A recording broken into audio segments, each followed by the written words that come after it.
ఈరోజు మన 30 days painting సిరీస్లో డే 13. ఈరోజు నేను చిన్ని కృష్ణ పెయింటింగ్ ఎలా వేయాలో చూపిస్తాను, నేర్చేసుకోండి.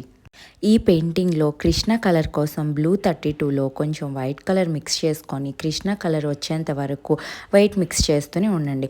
ఈ పెయింటింగ్కి బ్లెండింగ్స్తో గట్రా ఏం పని లేదు, జస్ట్ కలర్ ఫిల్లింగ్ మాత్రమే. మనం కలర్ ఫిల్లింగ్ వరకు నేర్చుకున్నాం కాబట్టి నేను కలర్ ఫిల్లింగ్ టెక్నిక్ యూస్ చేస్తూనే కృష్ణ పెయింటింగ్ చూపిస్తున్నా.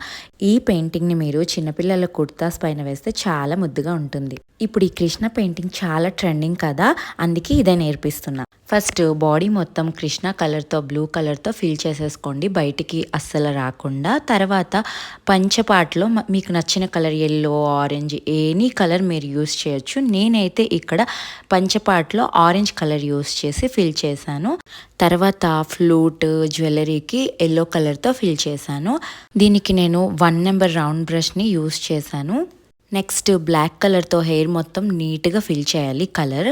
మీరు కూడా ఈ పెయింటింగ్ని స్టెప్ బై స్టెప్ నేను చూపించినట్టు ట్రై చేయండి, చాలా బాగా వస్తుంది. కృష్ణుడి బొట్టుని రెడ్ కలర్తో ఫిల్ చేయాలి. ఇలా అన్నీ ఫిల్ చేశాక అవుట్లైన్స్ వేసేసుకోవాలి. అంతే, ఈ కృష్ణ పెయింటింగ్ అయిపోయింది. మీరు కూడా మీ పిల్లల క్లాత్స్ మీద ఈ బుజ్జి కృష్ణుడి పెయింటింగ్ వేయండి, చాలా హ్యాపీగా అనిపిస్తుంది, మనసుకి చాలా ప్రశాంతంగా ఉంటుంది. బాగా వచ్చింది కదా ఫైనల్ అవుట్పుట్. కృష్ణుడు ఎంత ఇన్నోసెంట్గా ముద్దుగా ఉన్నాడు. ఈ కృష్ణ అవుట్లైన్ పిక్చర్ని నేను పోస్ట్ చేస్తాను, కావాలనుకున్న వాళ్ళు స్క్రీన్ షాట్ తీసుకోండి. మీకు ఈ వీడియోస్ నచ్చితే ఫాలో మై పేజ్.